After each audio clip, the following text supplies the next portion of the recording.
Rasulullah, insan pilihan. Saat kiamat datang mengguncang kehidupan, kepada siapa hati mencari perlindungan selain rahmat Tuhan dan kasih-Mu, wahai junjungan. Wahai jiwa, jangan berputus asa, walau dosa memenuhi lembar cerita. Ampunan Allah luas tiada bertepi, dosa sebesar gunung pun kecil di hadapan kasih-Nya. Ya Rabb, jangan sia-siakan harapku, jangan biarkan yakin berlalu tanpa jawaban-Mu. Aku datang dengan lemah dan hina, namun hanya kepadamu ku letakkan semua. Ya Allah, ampuni dosaku, terimalah taubat dan doaku.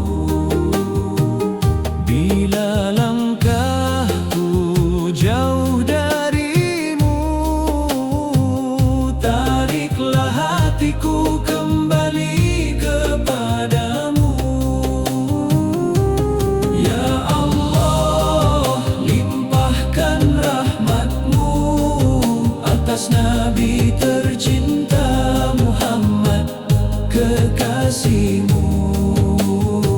Curahkan solawat sepanjang waktu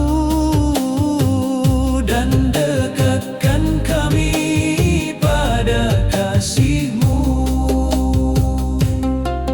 Lembutlah kepadaku, wahai Tuhanku, di dunia fana dan akhirat yang menunggu. Aku lemah menghadapi segala cobaan, saat musibah datang sering aku kehilangan pegangan.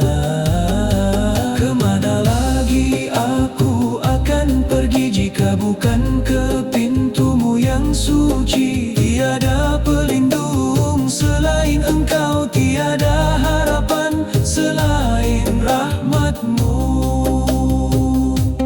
Turunkan solawat-Mu seperti hujan, membasahi bumi, menyejukkan kehidupan. Selama angin menggoyang diahan,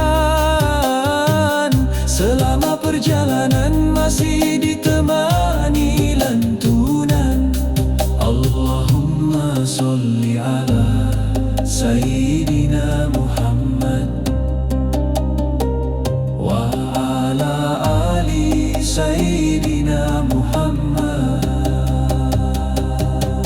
Ya Allah, kabulkan hajat kami, ampuni dosa kami yang telah pergi. Dengan berkah Nabi pilihan-Mu, bukakan pintu rahmat-Mu. Rahmati sahabat dan keluarganya, para tobi